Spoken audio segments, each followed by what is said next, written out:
తపస్కాలానికి లోతైన ఆత్మీయ ప్రతిబింబము. ప్రియమైన క్రైస్తవ సహోదరి సహోదరులారా, తపస్కాలం అనేది మన జీవితాన్ని పరిశీలించుకునే పవిత్రమైన సమయం. ఈ కాలంలో బైబిల్ మనకు పశ్చాత్తాపము మరియు మార్పు గురించి గొప్ప ఉదాహరణను చూపిస్తుంది. అలాంటి గొప్ప ఉదాహరణలో ఒకరు దావీదు. అతని జీవితం మనకు ఒక గొప్ప సత్యాన్ని నేర్పుతుంది. ఈరోజు మనము దావీదు గురించి ధ్యానించుకుందాం. పితా పుత్ర పవిత్రాత్మ నామమున ఆమేన్. దావీదు అతని జీవితం మనకు ఒక గొప్ప సత్యాన్ని నేర్పుతుంది. ఏమిటంటే, పాపము మనిషిని పడగొడుతుంది, కానీ పశ్చాత్తాపం మనిషిని తిరిగి దేవుని దగ్గరకు తీసుకొని వస్తుంది. పాపము మనిషిని పడగొడుతుంది, కానీ పశ్చాత్తాపము మనిషిని తిరిగి దేవుని దగ్గరకు తీసుకొని వస్తూ ఉంది. ప్రియ సహోదరులారా, ఇక్కడ మొదటి అంశము దేవుని ఆశీర్వాదంతో ప్రారంభమైన జీవితము. దావీదు చిన్న వయసులో గొర్రెల కాపరిగా జీవించాడు. అతను సాధారణ బాలుడు, కానీ అతని హృదయం దేవుని వైపు ఉండేది. అందుకే దేవుడు ప్రవక్త సమూయేలు ద్వారా అతనిని రాజుగా ఎంచుకున్నాడు. దావీదు జీవితం ప్రారంభంలో దేవుని మీద గొప్ప విశ్వాసంతో నిండిపోయిందండి. అతను గొలియాత్ అనే రాక్షసుని కూడా దేవుని నామంలో ఓడించాడు. ఈ సంఘటన మనకు ఒక గొప్ప సందేశం ఇస్తుంది. దేవునిపై నమ్మకం ఉన్నవాడు భయపడడు. రెండవ అంశము, ఆశీర్వాదాల మధ్య వచ్చిన ఆత్మీయ బలహీనత. ఒక దశలో దావీదు తన ఆత్మీయ జాగ్రత్తను కోల్పోయాడు. ఒకరోజు అతను రాజు భవనంపై నడుస్తూ బెత్షెబను చూశాడు. ఆమె అందాన్ని చూసి అతని మనసు ఆకర్షితమైంది. అక్కడే పాపం ప్రారంభమైందండి. అతను ఆలోచనను నియంత్రించలేదు. ఆ ఆలోచన కోరికగా మారింది. ఆ కోరిక పాపంగా మారింది. మరి మన జీవితంలో కూడా ఒక్క ఆలోచన చాలు మన జీవితాన్ని మారుస్తుందని మరి ఐడియా వాళ్ళు చెప్పినట్లుగా, ఐడియా కంపెనీ సిమ్ వాళ్ళు మరి మన జీవితంలో కూడా వచ్చే ఆలోచనలే మన కోరికగా మారుతాయి. ఆ కోరికలే పాపంగా మారుతూ ఉన్నాయి. గుర్తుపెట్టుకోవాలి ప్రియ సహోదరులారా. మన ఆలోచనలు ఎలా ఉన్నాయో పరిశీలించుకోవాలి.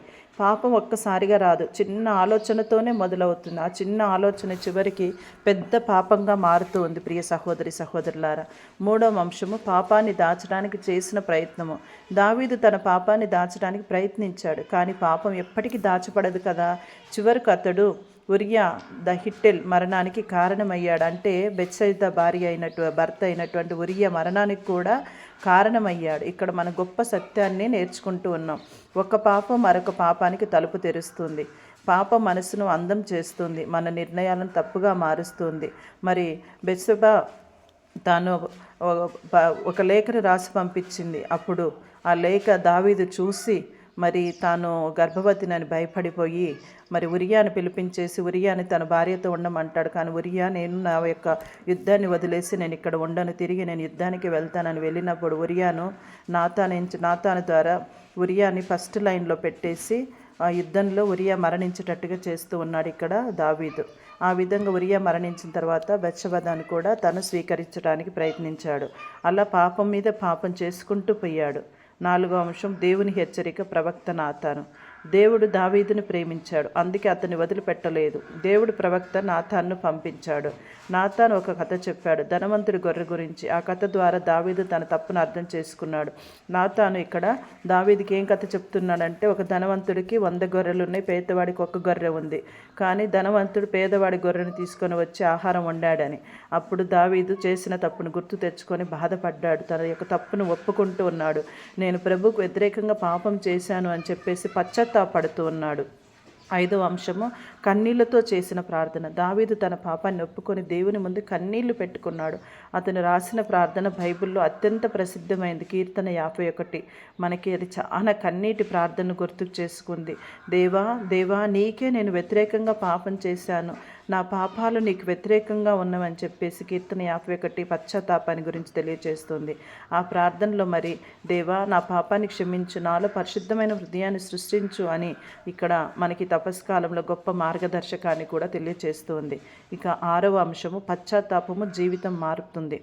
దావీదు చేసిన పాపం చాలా పెద్దది, కానీ అతని పశ్చాత్తాపం కూడా అంతే లోతైనది. అందుకే దేవుడు అతన్ని పూర్తిగా వదిలిపెట్టలేదు. దేవుడు అతన్ని క్షమించాడు, అతని జీవితాన్ని తిరిగి ఆశీర్వదించాడు. ఇది మనకు గొప్ప ఆశని ఇస్తుంది. మన పాపం ఎంత పెద్దదైనా దేవుని కరుణ అంతకంటే పెద్దది. ప్రియ సహోదరులారా, మన పాపం ఎంత పెద్దదైనా దేవుని యొక్క కరుణ అంతకంటే పెద్దది. మరి తపస్కాలానికి ఆహ్వానము. ప్రియ సహోదరులారా, ఈ తపస్కాలము మనకు 3 ముఖ్యమైనటువంటి అంశాలను తెలియజేస్తూ ఉంది. అవేమిటంటే ప్రార్థన, ఉపవాసం, దాన ధర్మం. ప్రార్థన దేవునితో సంబంధాన్ని బలపరచుకోవాలి. ఉపవాసం మన కోరికలు నియంత్రించుకోవాలి. దాన ధర్మాలు ప్రేమను పంచుకోవాలి. ఈ 3 విషయాలు మన హృదయాన్ని శుద్ధి చేస్తాయి. మన హృదయానికి ఒక ప్రశ్న వేసుకుందాం. ఈరోజు దేవుడు మనకు ప్రశ్న వేస్తూ ఉన్నారు. ఏమిటంటే, నా జీవితంలో దాచిన పాపం ఉందా? నేను దేవుని నుండి దూరం అయ్యానా? నేను నిజమైన పశ్చాత్తాపం పొందుతున్నానా? మరి ఈ ప్రశ్నలకు నిజాయితీగా సమాధానం చెప్పినప్పుడే మనలో మార్పు ప్రారంభమవుతుంది. కావున ప్రియ సహోదరులారా, దావీదు జీవితం మనకేమి తెలియచేస్తూ ఉందంటే, మనిషి బలహీనుడు, పాపంలో పడవచ్చు. దేవుడు కరుణామయుడు, క్షమించడానికి సిద్ధంగా ఉన్నాడు. మనిషి బలహీనుడు, పాపంలో పడవచ్చు, కానీ దేవుడు కరుణామయుడు, క్షమించడానికి సిద్ధంగా ఉంటాడు. పశ్చాత్తాపం జీవితాన్ని మార్చగలదు. కాబట్టి తపస్కాలంలో దావీదులాగా దేవుని దగ్గరికి తిరిగి వచ్చి ఇలా ప్రార్థించుదాము. ప్రభువా, నాలో పరిశుద్ధమైన హృదయాన్ని సృజించు. అప్పుడు దేవుడు మన జీవితాన్ని నూతనంగా మారుస్తాడు.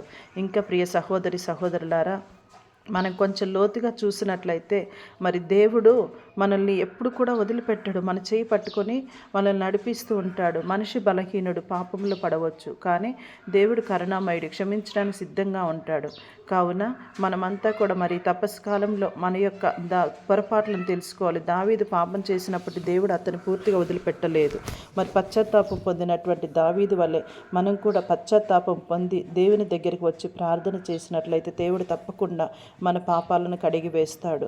మరి ఈరోజు దావీదురాజు గొప్పవాడు కావటం వల్ల కాదు, పాపం చేయటం వల్ల కాదు, పశ్చాత్తాపం చేయటం వల్ల గొప్పవాడయ్యాడు.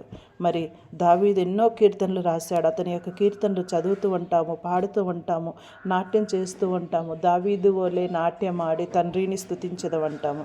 మరి దావీదు తాను చేసినటువంటి తప్పులన్నిటిని కూడా దేవుని దగ్గర క్షమాపణ కోరుకొని తిరిగి తన యొక్క తప్పులను చెయ్యకుండా దేవుని ముందు స్తుతిస్తూ ఉన్నాడు. ఎన్నో కీర్తనలు రాశాడు.